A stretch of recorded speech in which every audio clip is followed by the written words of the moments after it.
Hari Om. Welcome to my channel.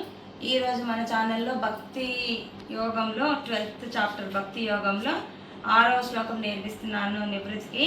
నివృత్తు ఇప్పటివరకు 5 శ్లోకాలు నేర్చుకున్నాడు. భక్తి యోగంలో 5 శ్లోకాలు చెప్పడానికి ట్రై చేస్తాడు. అంటే చదవడం రాదు కదా, చిన్న బాబు కదా, చదవడం రాదు. నేను నేర్పించినవి కంఠస్థం చేసి చెప్తాడు. చిన్న చిన్న మిస్టేక్స్ అయితే అవ్వచ్చు. రాను రాను అవి కవర్ అవుతూ ఉంటాయి, చదువుతూ ఉంటాయి. రోజు రిపీట్.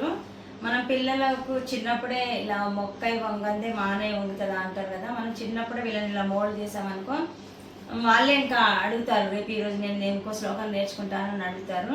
కొంచెం పేరెంట్స్ కానీ ఇట్లా అమ్మమ్మలు నాన్నమ్మలు ఉంటే పిల్లలకు నేర్పించి మంచిగా మన సనాతన ధర్మానికి మనం కూడా తోడ్పడదాము. పిల్లలకు నేర్పించాలి. మనకి భగవద్గీత ఇవన్నీ ఉన్నాయని కూడా పిల్లలకు చిన్నప్పటి నుంచి రామాయణ మహాభారతం కథలు కూడా చెప్తూ వాళ్ళకి ఇవన్నీ కూడా మన శాస్త్రాల్లో ఉన్నాయని తెలియజేయాలని పిల్లలకు తెలియజేస్తే మంచిది.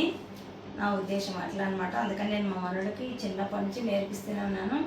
ఇంట్లో ఇవన్నీ శ్లోకాలు ఏదో ఒకటి నేర్పిస్తూనే ఉంటాము. వాడు కూడా ఇప్పుడు అలా అవుతుంటే కూడా ఇంట్రెస్ట్గా కూర్చోగలుగుతున్నాడు. ఫస్ట్ నుంచే మనం అలా చేస్తే పిల్లలు నేర్చుకోవడానికి ఇష్టపడతారు. ఇప్పుడు నెక్స్ట్ 6th శ్లోకంలోకి వెళ్దాం. ఏతు సర్వాణి కర్మాణి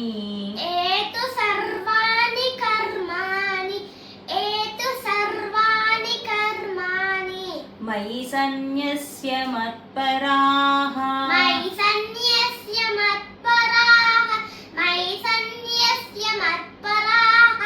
అనన్యేనైవ యోగేన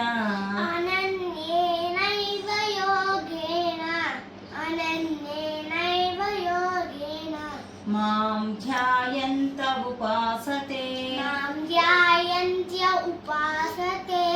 మాం ధ్యాయంత ఉపాసతే మాం ధ్యాయంత ఉపాసతే. ఏతు సర్వాణి కర్మాణి మయి సన్యస్య మత్పరాః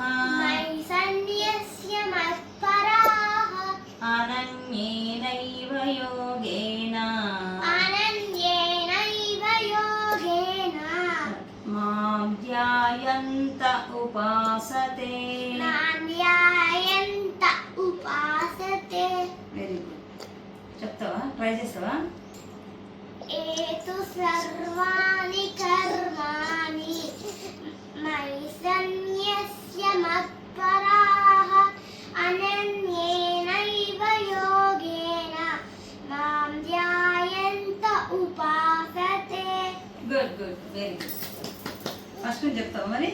ఇక్కడ నుంచి ఫస్ట్ శ్లోకం నుంచి ఎన్ని వస్తే అన్ని చెప్పు. ఎన్ని వస్తే అన్ని చెప్పు. ఓం శ్రీ పరమాత్మనే నమః. శ్రీమద్భగవద్గీత అథ ద్వాదశోऽధ్యాయః భక్తి యోగః. అర్జున ఉవాచ ఏవం సతతయుక్తాయే భక్తాస్త్వాం పర్యుపాసతే ఏ చాప్యక్షరమవ్యక్తం తేషాం కే యోగవిత్తమాః. శ్రీభగవానువాచ మయ్యావేశిమనో ఏ మాం నిత్యయుక్తా ఉపాసతే శ్రద్ధయా పరయోపేతాః తే మే యుక్తతమా మతాః. ఏత్వక్షరమనిర్దేశం అవ్యక్తం పర్యుపాసతే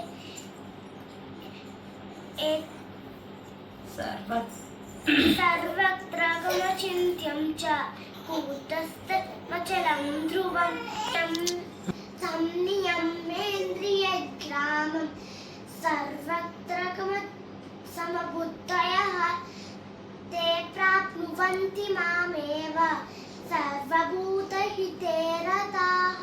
క్లేశోऽధికతరస్తేషాం అవ్యక్తాసక్తచేతసాం అవ్యక్తా హి గతిర్దుఃఖం దేహవద్భిరవాప్యతే. తక్కువ చేసింది. 6th ట్రై చేస్తాం. ఏతు సర్వాణి కర్మాణి మయి సన్యస్య మత్పరాః అనన్యేనైవ యోగేన మాం ధ్యాయంత ఉపాసతే. Good good, very good. రేపు ఇంకా 7th నేర్చుకుందాము. ఇవన్నీ మళ్ళీ ఒకసారి నువ్వు రివైజ్ చేసుకో, బాగా చెప్పావు. రేపు 7th నేర్చుకుందాము. అందరూ భగవద్గీత నేర్చుకోండి. నేర్చుకుందాము, నేర్పిద్దాము. ఇంకా అందరూ ఒకటి రోజు నేర్చుకోండి. పిల్లలకి ఇలా నేర్పిస్తే ఎంత ఈజీగా నేర్చుకుంటారు చూడండి. ఈ వయసులో, ఇంకా చిన్న వయసైనా కనీసం 5 years పదాలు పలకగలిగితే మనం నేర్పించడం స్టార్ట్ చేసామనుకోండి, ఆటోమేటిక్గా వచ్చేస్తే వాళ్ళకి. ఇంకా కొంచెం పెద్దగైనాక కూర్చోరు. ఇప్పుడు కూడా కొంచెం కష్టం మీద కూర్చొని నేర్పించాల్సి వస్తుంది అటు ఇటు. కాకపోతే నేర్చుకోవాలని ఇంట్రెస్ట్ కూడా ఉంది, అందుకే నేర్చుకుంటుంది. నీకు ఇంట్రెస్ట్ ఉందా నేర్చుకోవాలని? సరే, మీరందరూ లైక్ చేయండి, సబ్స్క్రైబ్ చేసుకుని రేపు 7వ శ్లోకం నుంచి కలుసుకుందాము. హరి ఓం. హరి ఓం.